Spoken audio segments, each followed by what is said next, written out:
Today we're making a outdoor dining table that seats up to 8 people out of wood and steel. I love the rustic modern structural details on this, but this project can be made with just a few basic power tools.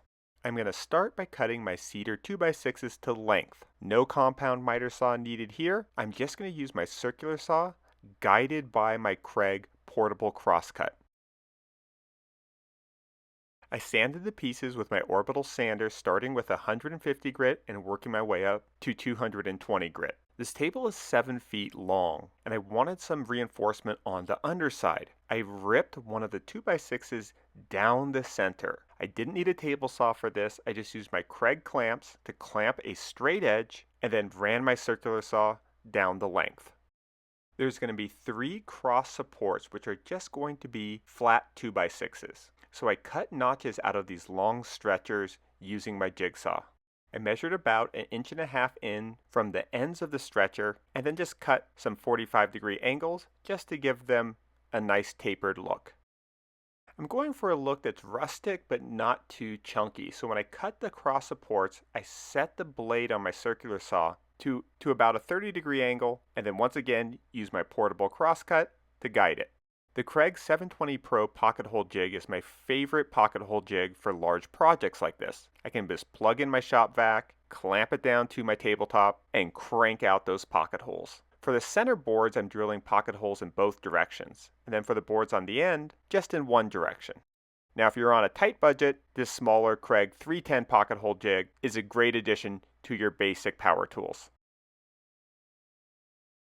This is my second time making a slatted outdoor tabletop out of 2x6s, and I've refined the process a little bit. I start by putting the 2-inch long coated screws through the pocket holes just so they're poking out a tiny little bit. And this time, instead of using washers as I did on a previous table, I'm actually just using nuts. They're a little bit thicker and they provide a perfect 3/16 inch wide space.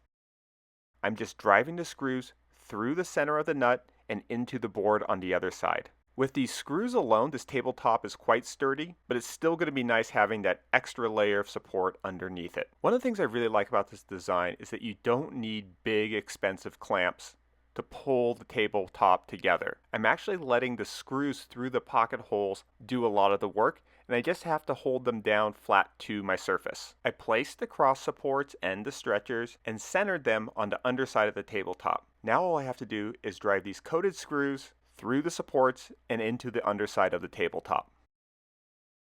Here's a bonus value that you can get out of your Kreg system. The collar on their drill bit is really handy for countersinking screws. I just slid that collar down and drilled some holes through the bottom of the stretchers, and now my 2.5-inch long screws can make it all the way through these stretchers and into the tabletop. This just saved me from having to get a specialty package of longer screws. For the legs, I'm using these powder-coated bent steel flat bar legs from Semi-Exact. I'm using the ones in lava red, and these are really heavy duty. The steel is about 3/8 of an inch thick. What I really like about this design is that the cedar stretchers go through the center of the legs, so you get this really nice detail of wood threading through the steel. The steel is pretty heavy duty though, and emphasis on the heavy, so I had a little help from Jesse to flip this one over.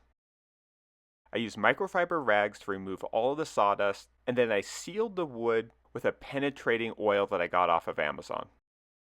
I used the same process to make a bench for one side, and the client, which is going to use this at an Airbnb property in Idlewild, California, is going to use chairs around the other side. I really love this rustic modern aesthetic. The structural components just add a little bit of visual texture, and that lava red with the oiled cedar looks fantastic. 2x6s are great for outdoor furniture projects. They're affordable, but they are a bit on the rough side. So you'll want to pick through and find the ones that have the least amount of warpage. But this design style is very forgiving, and I think this table is going to age quite nicely. Now if you want to get really OCD on it, you can do a little extra sanding and planing to really get the tabletop super flat, but I tend to think for an outdoor table, a little bit of roughness is appropriate. Thanks for watching. Look for the links to all the products I used in the description, and don't forget to hit that subscribe button if you haven't already. Okay, thanks. Bye.